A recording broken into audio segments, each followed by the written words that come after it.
नमस्कार, news for nation देख रहे हैं आप। आपके साथ मैं हूं ऋचा शर्मा। बिहार में कोरोना के आंकड़े लगातार बढ़ रहे हैं, हालात काफी गंभीर हो गई है। हालांकि बिहार सरकार इसको लेकर अलर्ट मोड पे है और बाहर से टीम को भी बुलाया गया, जायजा लिया गया, समीक्षा बैठक भी की गई ताकि जो आपदा की ये स्थिति है ऐसे में ये फैसला लिया जा सके कि कैसे बिहार इससे निपटेगा, कैसे बिहार इससे लड़ पाएगा।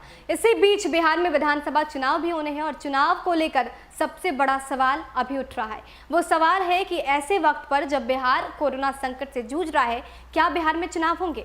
हालांकि इसको लेकर विपक्ष लगातार विरोध कर रहा है। विपक्ष का यही कहना है कि इस बार बिहार में चुनाव नहीं होने चाहिए, इसे टाल दिया जाना चाहिए क्योंकि सरकार की पहली जिम्मेदारी कोरोना से बिहार को बचाने की। हालांकि अगर एनडीए को देखा जाए तो बीजेपी हो या फिर जेडीयू, दोनों पार्टियां लगातार वर्चुअल रैली कर रही है। जनता तक अपनी बात पहुंचाने के लिए अपनी उपलब्धियां गिनाने की पूरी कोशिश जारी है। जेडीयू ने तो पोस्टर भी लॉन्च करके ये साफ तौर पर कह दिया कि नीतीश सरकार बिहार के विकास के बारे में सोचते हैं और जो भी व्यक्ति अगर उन्हें लगता है कि वो ईमानदार हैं, बिहार में विकास हुआ है, तो अपने आप को मुख्यमंत्री नीतीश कुमार ही समझे। अब इस सब सिनेरियो को गौर किया जाए तो लगातार जो विपक्ष है वो यही सवाल करता नजर आ रहा है कि सरकार की जो पहली जिम्मेदारी है कोरोना जैसी आपदा से निपटने की है, ना कि चुनावी रैली और चुनावी रणनीतियां बनाने की है। अब इसी कड़ी में रालोसपा भी आगे आता नजर आ रहा है। रालोसपा के मुख्य प्रवक्ता अभिषेक झा साफ तौर पे ये कह रहे हैं कि सरकार की जो नीतियां हैं वो बेहद ही शर्मनाक है क्योंकि इस वक्त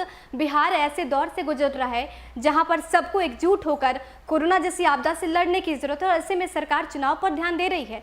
कहीं ना कहीं बिल्कुल शर्मनाक है। क्या कुछ कह रहे हैं अभिषेक झा, सुनिए।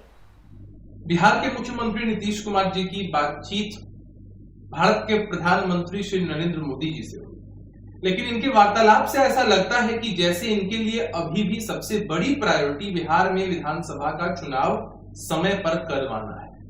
हम सब जानते हैं कि बिहार में कितना बड़ा व्यापक कोरोना विस्फोट लगातार हो रहा है। हर दिन इतनी बड़ी संख्या में हर जिले से, हर इलाके से लोग संक्रमित पाए जा रहे हैं। लोगों की जान खतरे में है। दोहरी मार झेल रहा है बिहार, क्योंकि आप देख सकते हैं कि बिहार की जो नदियां हैं उफान पर है। बाढ़ की इतनी भयावह स्थिति हो चुकी है, जान माल की इतनी क्षति हो चुकी है और आगे भी कोई पॉजिटिव आसार नहीं दिख रहे हैं। बड़ी ही भयावह स्थिति है और लोग यहाँ भयभीत हैं, जान माल भी सुरक्षित नहीं है। ऐसी विपरीत परिस्थिति में जब बिहार के लोगों तक राहत पहुंचनी चाहिए थी, इनके वार्तालाप का मुख्य उद्देश्य यही प्रतीत होता है कि कैसे भी बिहार में समय पर चुनाव करवा दिए जाए। इनके जो अधिकारी हैं वे लोग चुनाव की तैयारी में भी जुटे हुए हैं। आप खुद सोचिए कि पहले ये लोग कहा करते थे कि जान है तो जहान है, और अब जान कहीं है ही नहीं, जो भी कीमत है वह सिर्फ जहान की है। इन लोगों की ऐसी मंशा है कि 15 अगस्त तक यह देखेंगे कि कोरोना की स्थिति कैसी है, उसके बाद उस पर निर्णय लेंगे। हमारी पार्टी की यह मांग है कि जब लॉकडाउन में सब कुछ बंद किया जा सकता है, सारी गतिविधियां बंद हो सकती हैं, जनता की जान के साथ खिलवाड़ नहीं होना चाहिए। कोई जरूरी नहीं है कि बिहार में चुनाव समय पर हो, आराम से इत्मीनान से इस चुनाव को टाला जा सकता है। तो आपने सुना, साफ तौर पे अभिषेक झा का यही कहना है कि जिस हिसाब से इस वक्त बिहार इतनी बड़ी आपदा की संकट झेल रहा है, दोहरी मार झेल रहा है बिहार। एक तरफ जहां कोरोना का संकट है तो दूसरी तरफ बाढ़ का प्रकोप। ऐसे में कहीं ना कहीं समस्याएं काफी बढ़ गई हैं और इसी बीच चुनाव होने बेहद ही गंभीर स्थिति है। ऐसे में सरकार की जो पहली प्राथमिकता है वो कहीं ना कहीं बिहार को कोरोना संकट से और बाढ़ के खतरे से बचाने की है, लेकिन सरकार मुद्दे से भटक रही है। सरकार चुनावी रणनीतियां बनाने में लगी है, ये कोशिश कर रही है कि जनता तक पैठ कैसे बनाए, चुनाव में अपना सिक्का कैसे बुलवाया जाए।